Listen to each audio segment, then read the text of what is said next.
Today we're meeting with a successful woman who's been with several Fortune 500 companies. She is a life coach, a motivational speaker, and the author of a new book called Reaching Your Ideal. Uncommon Experts starts right now. Welcome to Uncommon Experts, revealing the wealth of knowledge possessed by today's experts in all facets of business. Uncommon Experts helps you become a more knowledgeable consumer. Welcome to Uncommon Experts. Today we're joining professional coach and motivational speaker Carmen Shearer. Thanks for joining us, Carmen. Thank you for having me, Doreen. Why don't you tell us a little bit about your background? You have a very unique history. Where did you start from? Well, I was born and raised in a middle-class family in Panama City, Panama. And I went to private school thanks to scholarships I was able to obtain for my grades. And then I decided to go to engineering school. What made you choose engineering school? Well, I knew I liked numbers. I always was passionate about algebra and math and physics. So it was a very easy decision for me. What was very challenging was to decide which particular engineering career to follow. And someone's challenged me about going to this particular one that I chose because it was the most difficult for a woman particularly. Which school was that? Mechanical industrial engineering, and there are very few women in the classroom. And it's the one that has more credit, so it's the most difficult one. And which college did you go to? I went to the University of Panama Technological School. Isn't that a Harvard-based university? That was for my MBA. Oh, I'm sorry. Yes. So you've also have an MBA then? I do. After going to engineering school, I decided to go and get a job in a manufacturing plant, and I hated every second of it.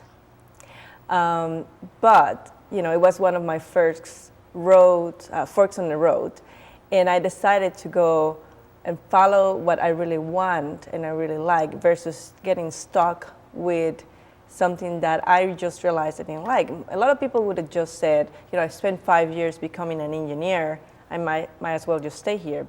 But I had many more years ahead of me. So I went to get a job in finance in a brewery. And I decided that in order for me to get further along in my career, I need to get an MBA. And that's when I decided to go and pursue that direction. So you thought that the things like welding that engineers learn how to do was you're not going to be a welding kind of girl? I did that. I had to do everything an engineer does to prove myself. And it was fun when I was going to school. But once I needed to work on that, I realized that's not what I wanted to do. It's very isolated work. I like to work with people. Well, that's a shame because you'd be a heck of a good-looking welder. I'm sure all the guys on the slope would be clamoring to get your shift. Thank you. So you ended up getting 2 degrees. How long did it take you to do that? 5 years. In 5 years, I was able to become a mechanical industrial engineer, and I graduated first of my class. How could you afford to go to that much schooling? Well, I went to school full time, but I was actually working for the dean in the university as his assistant. So that gave me a little income because, as I said, I was middle class, so I didn't have a lot of resources. So when you decided, here I am a middle class girl, and I have these great lofty dreams of going to grad school, you didn't have a big bankroll behind you to help you out? I did not. So, I decided to go to grad school, and of course I wanted to go to the best school possible, which is Harvard Business School. And I did all my research, and I found myself with $170,000 problem. Because, in Panama, that would be close to $500,000. Talking comparative to the United States. And, I did not have that money, but I did not want to get discouraged by that. So I kept doing some research, and I came across Inkai Business School, which is founded by Harvard Business School, has the same curriculum. All the faculty belongs to Harvard Business School. So it's basically the next best thing to go into Boston. And all of a sudden, my problem became $45,000 versus $170,000, which was still a lot. But instead of getting paralyzed and saying I'm not going to go there, because I didn't have the problem yet. I wasn't in. I needed to study for the GMAT, pass the test, have the interview, and be able to be accepted. So I decided to do all that, which I only have 3 months to do it because it was January when I decided to go to grad school. And I wanted to go that fall, not the next year. So I only had till April. Got in and then started just knocking doors, doing some research, found a couple of organizations that lend money to students with good grades.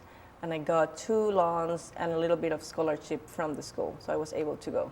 So do you think that this experience that you had where you were motivated to do something and then found benchmarks that you could make that were shorter, smaller, instead of some huge, big problem, do you think that pretty much focused your worldview and how you suggest others go about things when you're coaching?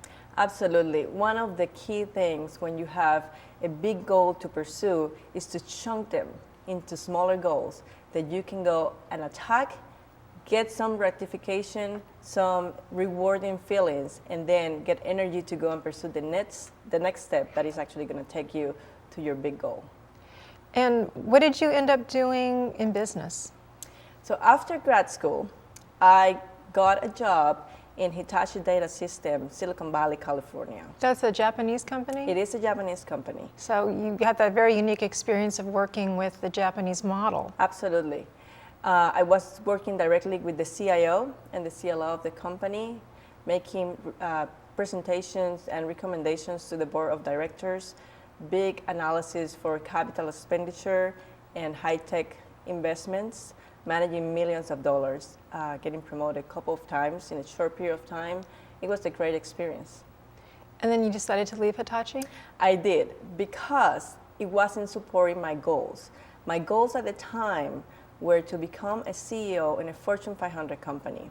It's impossible for a woman that is not Japanese, and perhaps eventually even a woman Japanese will be able to become CEO, but it has to be Japanese to be a CEO of a Japanese company. So I was never going to be able to be the CEO of that company. So after I got the experience that the company was going to provide for me, I decided to move on to another company that will support my goals. So, I didn't need a job, so took all my time, find the right company, and accepted a job at Johnson & Johnson. Johnson & Johnson? Absolutely. That's a major international corporation. It is, and by far the best company I work for. What did you do with them? I did contracts for government, pricing. I was responsible for pricing 2 of their lines. I did benchmark analysis, auditing. I did all kinds of things all over the world with them.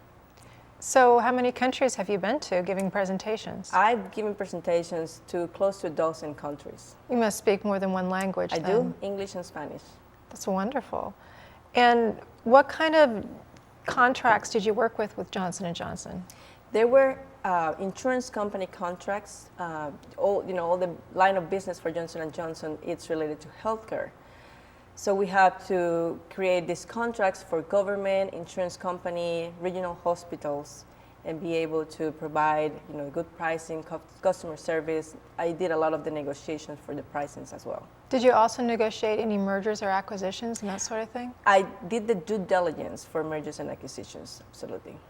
So you have a lot of general business experience as well. I do. And that assists you with your coaching? It does, because I do life and business coaching. So when I'm coaching a woman, which is basically what I coach, I'm able to take them not only into the situations that they have in their personal life, but also assist them and guide them into what the business steps they need to do to be successful. That's pretty exciting. It is. And we'll be back in just a moment.